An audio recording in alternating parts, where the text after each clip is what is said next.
प्रतिवर्षानुसार इस वर्ष भी राष्ट्रीय एकता दिवस के रूप में आज का दिन 31 अक्टूबर मनाया जा रहा है। हम और आप सब जानते हैं कि आज के दिन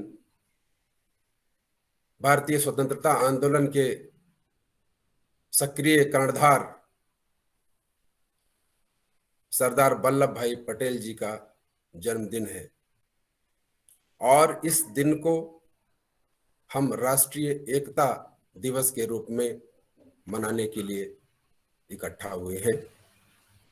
सर्वप्रथम महाविद्यालय परिवार के अपने सभी सम्मानीय साथियों को, अपने प्रिय विद्यार्थियों को इस मौके पर मैं बधाई देना चाहता हूं कि वो इतने महत्वपूर्ण विषय में हम सब आज भागीदार बने हैं। सरदार पटेल जी की जयंती को राष्ट्रीय एकता दिवस के रूप में मनाने के लिए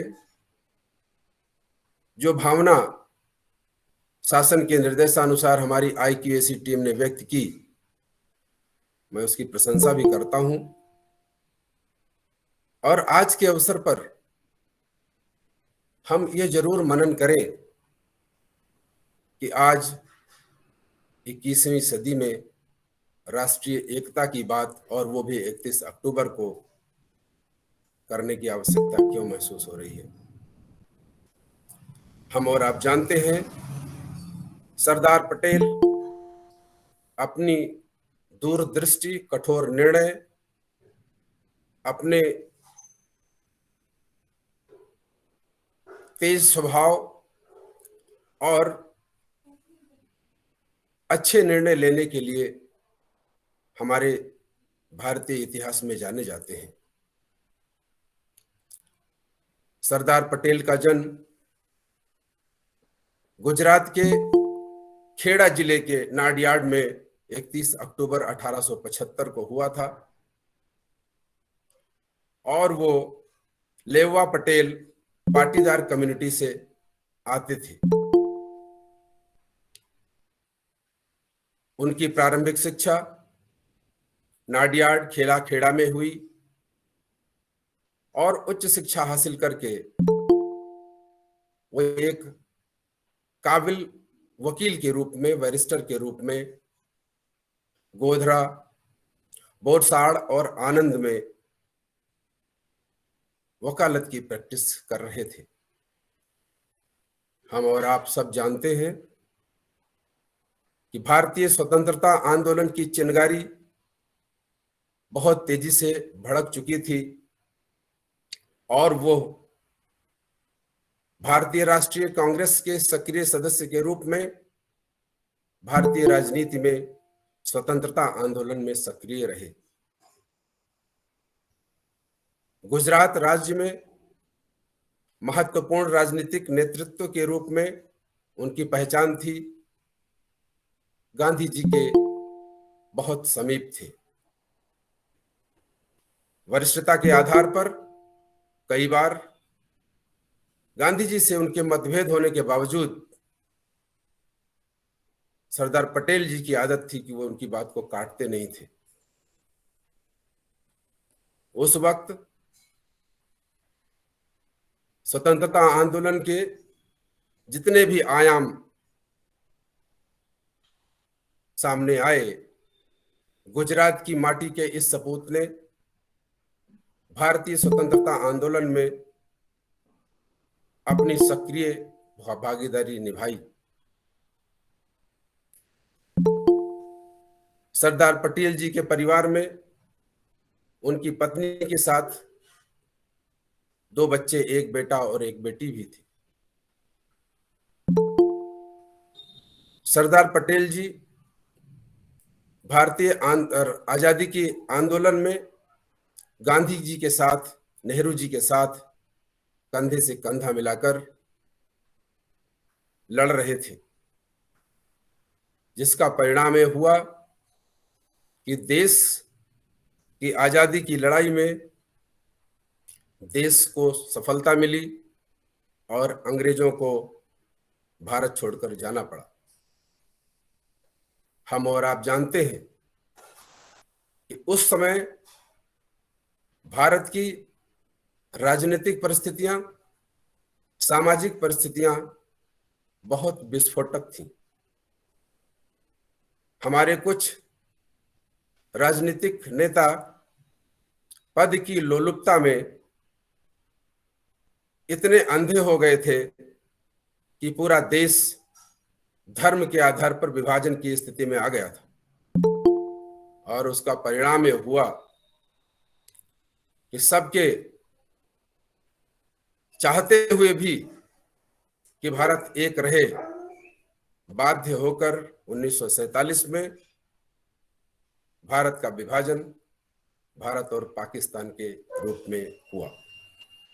वह दिन भारत के इतिहास का सबसे काला दिन है, जब भारत मां के दो टुकड़े किए गए हमारे सामने। उस वक्त इन परिस्थितियों के अतिरिक्त भारतवर्ष में लगभग 550 रियासतों में अलग अलग क्षेत्र बटे हुए थे। हम और आप जानते हैं कि कुछ क्षेत्र ऐसे थे जो फ्रांस के अधीन आते थे, कुछ क्षेत्र ऐसे थे जो पुर्तगाल के अधीन आते थे।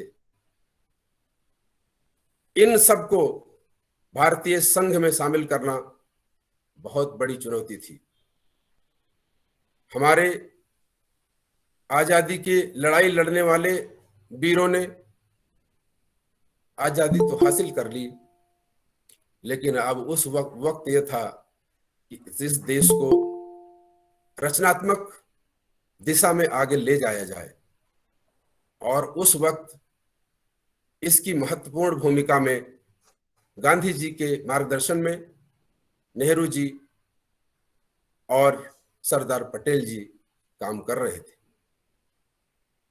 हम आप ये भी जानते हैं कि सरदार पटेल उप प्रधानमंत्री और गृह मंत्री भी थे। जब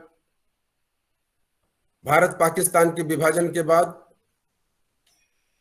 पाकिस्तान से आने वाली रिफ्यूजी समस्या थी, उसका भी सामना सरदार पटेल जी कर रहे थे। इन रियासतों को अंग्रेजी हुकूमत के जाने के बाद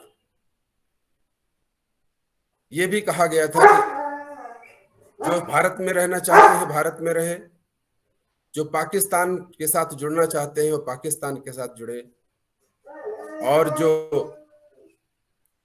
स्वतंत्र रहना चाहते हैं वो स्वतंत्र भी रहे। राष्ट्रीय एकता के दृष्टिकोण से सरदार पटेल जी को जिम्मेदारी सौंपी गई कि भारत की जितनी रियासतें हैं इनको बात करके इनका एकीकरण किया जाए। भारतवर्ष के राजा महाराजा, रियासतों के मालिक, इनसे बात करने का जिम्मा सरदार पटेल जी को था। भारतवर्ष के उत्तर से दक्षिण, पूर्व से पश्चिम फैली हुई 550 रियासतों को एक करना यह बहुत बड़ा काम था, लेकिन सरदार पटेल जी ने अपनी बैरिस्टर वाली ज्ञान और चतुराई से इस काम को बखूबी किया। मेरा यह मानना है कि सरदार जी ने सबसे पहले विनम्रता पूर्वक विलय की बात की, लेकिन अगर किसी को समझ में नहीं आई बात तो उन्होंने एक हाथ में लड्डू और एक हाथ में डंडा, इस वाली रणनीति पर रियासतों के एकीकरण की कार्रवाई की, जिसमें सफलता भी मिली।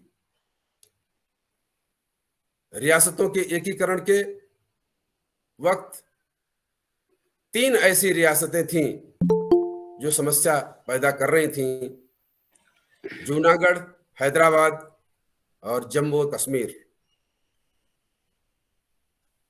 जूनागढ़ में शासक मुस्लिम था और जनता 80% से अधिक हिंदू थी।